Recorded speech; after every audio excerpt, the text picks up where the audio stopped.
Welcome back to another episode on the Mindful Chiropractor Podcast. I am your host, Dr. Vic.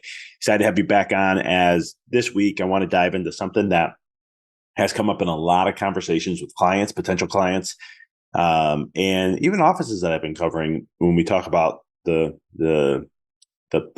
practice in general, different concepts of scaling a practice, and so much more. And we're going to dive into all those things. Before I do, as always, if you do not know, we do have a free Facebook group and a free LinkedIn group. They're both the same. It's just which one you play on. The links are in the show notes. I share a bunch of content, reels and tips and questions, and try to create a good, strong community in there of strict chiropractors only. This group has only chiropractors in there, and there is no one else but that. And you can find out there below. I also have a new program coming up. We're going to be launching it soon. I'm going to give a massive discount to this program. It's not really new per se. The only new part about it is I'm doing, instead of 6 months, 3 months. So in 90 days, to revitalize your practice, scale and grow, double profits, and so much more. Yes, I'm putting a lot onto this table because of what I've seen in the last couple of years working with chiropractors. I've been coaching for 5 years, but the last 2 years I've added chiropractors to the mix. And the growth that I've seen with working with chiropractors became a point where, all right, how do I level up that now? And can I go faster with it? And so this is a new program that I'm offering. Right now, I have a wait list for it. You can find that in the show notes, but this is an overhaul that's one of its kind, where we get into mindset, quantum physics, neuroscience, and then we get into the business principles, how to truly elevate your practice to a whole nother level, and so much more. So like I said, there's a wait list for it. We will be launching this very soon, and it will only be exclusively when we do launch it. There will be special pricing for those on the wait list. It's a massive discount. Take advantage of this. It's a game changer. If you're looking to really radically scale and grow in 2024, or you're looking to even just open up your own practice in 2024, this program is for you. All right. So today I want to talk a lot about efficiency. And this is something that I've had many conversations on. And one of my strengths in practice is efficiency. When I had my office, we were extremely efficient. It was a well-oiled machine. I'm very big on that. And when I mean efficiency, I mean that front end, back end, flow, taking care of patients, conversations, everything. I want it to be smooth. I don't want nothing turbulent, anything in there whatsoever. I want it to be perfectly smooth. And so for me, that is like I said, one of my strengths. When I do coverage work, I've been doing coverage work since February, to help out chiropractors who are in need, or maybe they want to go on vacation. A lot of times it's been more of chiropractors who had health issues kick in out of nowhere. And it's one of the things where I go into a system, into an office, don't know anything about the office, don't know anything about the systems, because most of the time I get a phone call the weekend before. It usually be like on a Thursday or a Friday saying, I need you Monday morning. And it's one of the things I'll get thrown into the system. And within the week, I'll find my efficiency. I'll find my flow of whatever it is that works with their system, right? Because it's their office. It's how they do things. And I just got to make sure that I'm doing it how they want to, so I can help with a patient perspective, especially how they see things. So I'm always doing the same thing of what the other doc does. And the question I have for you is, how efficient are you in your practice? So let's start with the first one. How efficient are you with patients? A lot of times I see chiropractors are not that efficient with their patients. They spend more time than they need to. And I always say that if you're spending more time than you need to with the patient, it's a disservice to them. Right? Because the adjustment is not what takes. The moment they get adjusted, it shouldn't be like, oh, how do you feel now? You should feel better. Sometimes they don't. Because if you really think that once you make an adjustment, they should feel better, that's a treatment-based mentality. It's a medical-based process. And you're not seeing things from a level of what really chiropractic is. Because 30 minutes after an adjustment, their heart rate's going to go down, their blood pressure goes down, they're going to start to feel better. They have better circulation of flow, of blood flow, oxygen levels, and so much more. That's just in 30 minutes. Imagine 60 at 2 hours, 3 hours, 4 hours. What happens to the immune system and so much more? And so there's an effect, there's a cascade of effect that happens. But how much time do you spend with your patient? Is it 1 minute? Is it 3 minutes? I mean, how long does it take you to do an adjustment? There was one client I had where we analyzed a variety of different things. This wasn't the main thing that did it, but we had one thing that we changed, and it was time with patients. We changed that around. And it opened up the door to 100+% growth profit wise. Yeah, as simple as that, right? Talk about efficiency. So how long do you need to adjust with patients? How much time? I mean, how long does it take an adjustment? Like how long? Here's another example. I remember I had a mentor ask me this. How long does it take to adjust your spouse or your parents or your partner or whatever that is? I mean, how long does it really take you to do that? And however long that is, that's what it should be for your patients. So if it takes you 1 minute to get an adjustment in, it should probably take 1 minute to adjust the patient. And so this is the kind of thinking when it comes to this process of what it is when it comes to being efficient. But how efficient are you in your consults? How efficient are you with your reported findings, right? So there's time frames. Now, I'm not just saying just put a time frame on it. There's efficiencies in that itself also, right? When I tell patients, when I tell clients that in potential clients and so forth, that takes me only a minute to adjust somebody. This is torque release base adjusting with a Thompson drop at the end that I do an evaluation of. 1 minute, maybe a minute and 20 seconds max, right?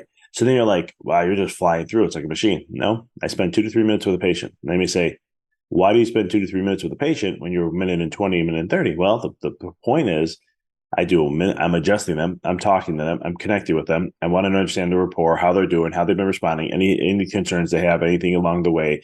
Just check in with them and see how they're doing. It's a quick little 1 minute convo. And sometimes I don't even have it. Sometimes I'll have the conversation while I'm adjusting them. And by 2.5 minutes, 3 minutes out the door, I'm on the next.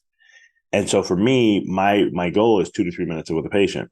And that's just how I've always run my practice. Yeah, I can do a minute. I can do a minute and a half. Sometimes when I do coverage work for people, I'm adjusting like at a minute and 20 seconds and I'm on to the next.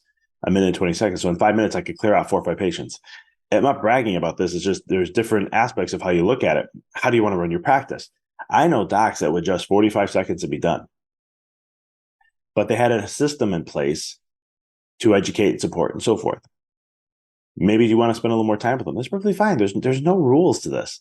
But how efficient are you? How efficient when it comes to the new patient exams? How long are you taking to communicate with the patient and so forth?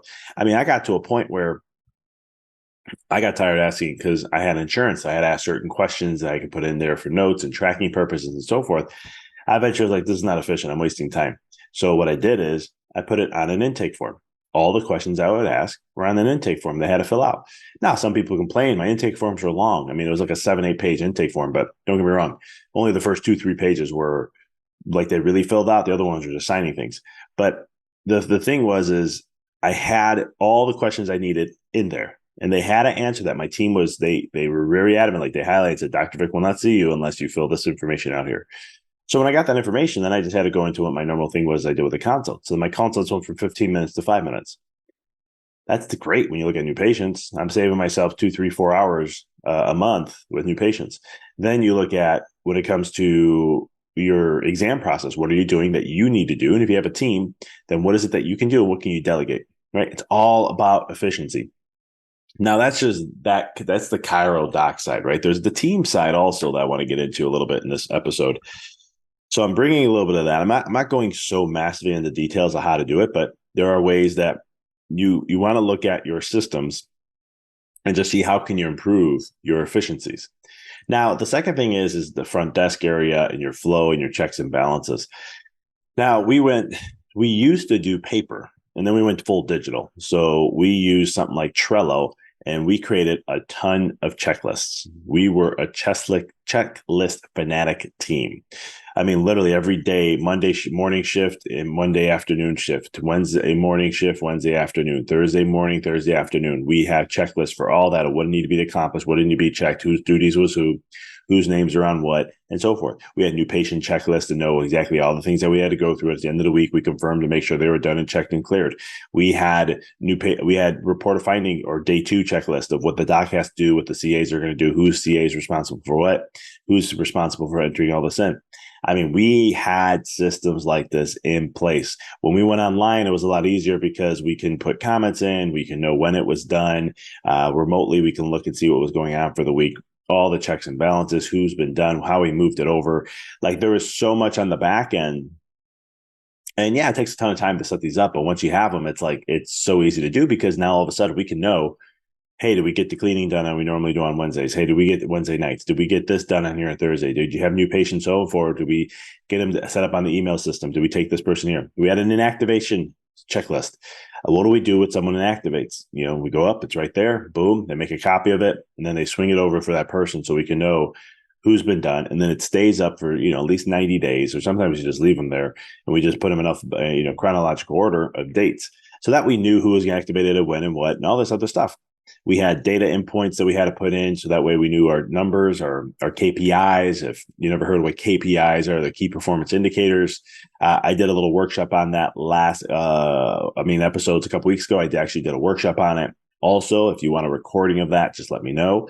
And I got into the numbers and the statistics of what it is to follow in your chiropractic side. So my team would do all that stuff.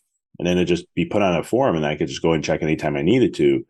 And talk about efficiency, we use Google Drive for that so that I can access it. So the team puts up stuff there. I can access it, see it, and where we're at, what we're doing, how things are moving forward. And so these are systems that you can do, and they're not hard. This is not like the stuff I'm trying to share with you is not like oh my God, that is so cool. I never thought of that before. This is a game changer. These are simple things that you do, but the simplicity of things is what makes, what is it? Simple. Brevity is brilliance, right?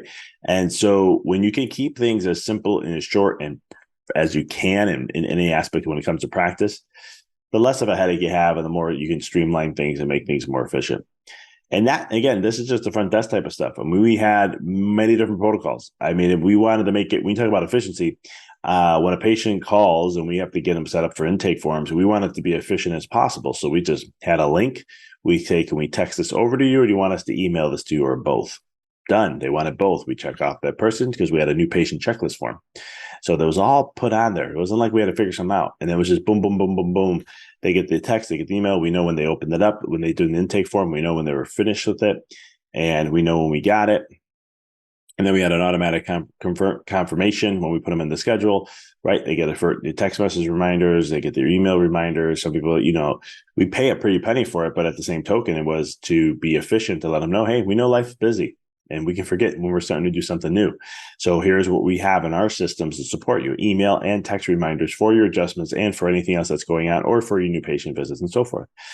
And it comes down to, that efficiency processing. You want to be as efficient as you possibly can, because what that all does and what all these systems mean is it allows you to scale and take on more without having a setback. That's the beauty of efficiency and having systems.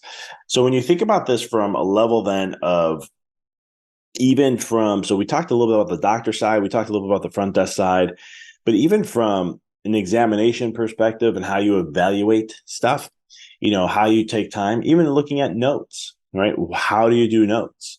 How efficient are you? What systems do you have in place? And sometimes maybe you need to upgrade to a new software system, an EHR that does better notes, the quality of time. Some people say, I want to spend the money. Okay, you don't have to spend the money. That's fine. But how much time are you wasting doing notes? Like, we have to document. I mean, chiropractors our documentation pretty much sucks. I mean, let's just be honest. We're not great at documenting. We don't take our time, I should say, to do that. It's not that we're not great at it. But there are ways now with the EHR that you can be very meticulous with it. I used to joke and say my daily visit. So if someone's just coming to get an adjustment and that's it, was about, if it was on a Word document, it was about 3-4 pages long, about an inch spacing around the parameters, 8 by 8.5 by 11-inch paper, 3-4 pages long. Somebody's like, what the heck do you have in there? Well, basic subjective, a nice objective assessment and plan, right? And I had this put in a certain way. Now, somebody says, man, it took you a long time to do it. I had it all set up already. Again, efficiency. How long did it take me to put this system in place? Probably about 30 hours of work, 30 to 40, give or take. But once I had it in place, it was flowing. I can get a whole note done in about 5 to 10 seconds. And so it's one of those things where if I have 5 to 10, you figure 10 seconds, let's say on the max, and I'm seeing 200, 2.25, it's 200 seconds. I don't know what that comes up to, 40 minutes of notes, 30 minutes of notes, not even for the week. It would take me about 5 to 10 minutes. But again, now efficiency, there's other things you can do. Sometimes you can have staff help you with that. You can hire somebody you can delegate some of that to your staff. Now you got to be cautious because what's going to be put on there, you got to go, it's on you at the end of the day. So you got to have them understand and know what your rules are, what are the things you follow, how you document, and train them in a certain way. But I've seen offices do this. I had my team did partial of that, where they knew certain patients, certain care plans, where they were, the type of quality that was. Not a lot changed from visit to visit. The patient put in the subjective already, so I didn't have to worry about that. And then the adjustments in the process, we kind of were very similar for the first, every 10 to 12 visits. And then we remodify, look, do a re-exam, see what needs to change, implement the changes, change the notes up based upon what our new plan is going to be, any new changes in prognoses and diagnoses, if it was insurance-based with the plan, and the frequency of care, are we changing anything up? How are they doing? So I would put all that stuff in. And then the next time I redo the note one more time of what the new adjustments are to keep it simple to a normal visit, and then rinse and repeat. And that way you don't have to, again, efficiency. But you got to make sure your person's trained. If anything comes up that they're unsure of, they have to be talking to you, because what's put on paper, what is signed that's it. That's what you did. Whatever you documented and what's signed digitally, because it puts a timestamp on it with a date. That's it. And so you want to make sure that you're very crystal clear on those kind of things. I can't emphasize that enough. But again, when it comes back to everything, when we sum this all up, the more efficient we can be in our office, the more time we're going to have to serve more patients, which means we can increase our profits, increase our income and our sales, and also it creates a better patient experience because they see how organized you are, which is also another plus. I can't tell you how many times patients in our office would be like, I had this one patient who will always say this. She's like, I don't know how you guys do it. I'm like, what do you mean? She goes, I know there is a lot going on the back end that you guys make things look so smooth. And we would get patients that would say, they're like, wow, I just appreciate how smooth you guys are, how efficient you are. Because here's another thing, and I didn't mention this. This is another thing you can look at with efficiency, is how long are patients waiting to get adjusted? My biggest pet peeve with a chiropractic office is making me wait 15, 20 minutes to get an adjustment when I'm right there on time when I was supposed to be there on my required time. Now, don't get me wrong. I'm talking about myself, but it's the same token as like, don't get me wrong. Have I ever been late for a patient who showed up on time? Absolutely. It's happened. I had a rule in my office that I'll never rush through anything that goes on. If someone needs my time, I'm there to help support. You're here. This is what I'm here for. You're paying for my time and my expertise. So if something comes up, I'm here to support you along the way. Were there times that happened? Yes, there were times there was multiple patients in a row sometimes. Yeah, it was. COVID did a lot of that. People were going through a lot of mental health stuff. I had to take a little bit more time with some patients. I wanted to check in on them every time they came in to make sure they're okay. Because some people were like, I don't know, I can't live anymore. This is not worth it. Yeah, man, you have a patient tell you that, you better believe I'm going to take an extra 3 to 5 minutes, and I'm going to make a phone call later tonight to see how they're doing. So that's the level of sometimes that happens. But one of the things about my office, as much as we had only 14 and a half hours a week is what we worked, and sometimes we'll see 70 in an afternoon in 3 hours. We're seeing about 20 to 22 patients per hour, give or take. And I'm not bragging with these numbers. I'm just trying to show you efficiency, because there's chiropractors I know who see way more than that. But the thing is it's seeing around 20 something an hour. It means 3 minutes with a patient each on average, 2 to 3, which is perfectly fine. But sometimes we get up to 30 sometimes and per hour. But it was one of those things where one thing we never did is had a patient wait. Now, what do I mean by that? We had 4 adjusting bays. When we talked about waiting, it was in our waiting area. Rarely do we have people there.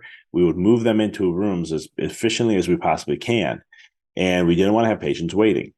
And my rule was no more than 5 minutes, the 10 minutes max. You'll be waiting. So what does that mean? If I'm in room 1 and you've been put into room 4, there is a max wait of 10 minutes until I get there. And so that's how we evaluate it. So it's 5 to 10 minutes max, where we're going to be like, we're going to get you seen. Most of the time was less than 5 minutes. Most of the time. The longest we ever had was 20, and they let us know. And we apologized. And we just told them that, unfortunately, we had a couple things come up that I had addressed. It took a little bit more time than normal. You've been here. If they've been there for a while, I'll tell them, you've been here for a while. You know, this doesn't happen often. It just happened. And they're understanding, but they're just, it's one of the things like, I'm just so used to you having me getting in and getting out and let me get on my way. Just, that's fine. I'll make sure. And I said, and then again, we had another talk about efficiency. We had we had a green card. And what that would do is we eventually turned it into a green sticky note, but because we didn't have any flags on our walls or anything. But the green sticky note, what it was lime green. And what will happen is they'll put that on one of the rooms. And we had a semi-private room. So we had like little curtains that closed off the rooms. And what will happen though is I would see that my team will tell me, go into this room next. I'll be okay. I'll look, I'll see the green, I'll go there. And what that meant was that patient needs to get out. So they're here to get in and get out. We tell patients all the time that you can use this, but don't take advantage of it. If we notice you're using it pretty often, we're going to have to reschedule your appointments to fit whatever your schedule is. Because things happen. Sometimes, little Johnny needs to get to sports and mom was running late, but she wanted to make sure little Johnny got adjusted and they only had 5 minutes in that office. I'm bouncing out. I'm going to go right in. I adjust them. I'm out 30 seconds, 40 seconds. They're out. Boom. See you later. Have a great day. So it may seem like I kind of went all over the place with this, but I wanted to share different avenues. There's more in the practice. There's back end stuff we can get into and marketing stuff. And there's the efficiency in systems is everything. It's in every facet of practice. But to take it back, just to have you start to look at things and really look at how long do you take your time? How much time do you need to spend with a patient when it comes to just adjusting? When we look at scheduling and schedule times, how long people are waiting for their appointments and things like that. Look at the front desk side. How about the patient side? How well is it for them to get an appointment? How streamlined is everything? What are you doing in the exam process? How about your consultations? How about taking notes? Right? There's a lot of things we hit. Now I could do workshops on each or episodes on each individual one and dive deeper into it. But I got to hear from you if you're interested in that. And I could put some stuff together for you guys.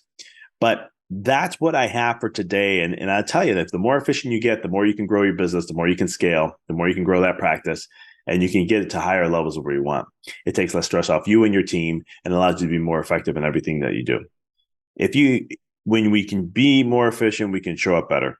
So start to look and just put your energy. All I'm having you do is just from a mindset perspective, what I'm trying to have you do is just focus on things, specific things, see it from a certain lens, and see what needs maybe improving, what needs to be touched up, and so forth. You'll notice that when you put your energy to something, you want to see it improve, it will. And all of a sudden, you'll reap the benefits of it when you're coming from the right place. Mind and vibe. So I appreciate you guys tuning in. As always, please subscribe, share a review about the podcast and what you like about it. It really helps us out on whatever platform that you're listening to your podcast on. And as always, until next time, I appreciate you guys. I'll talk to you all in a couple weeks.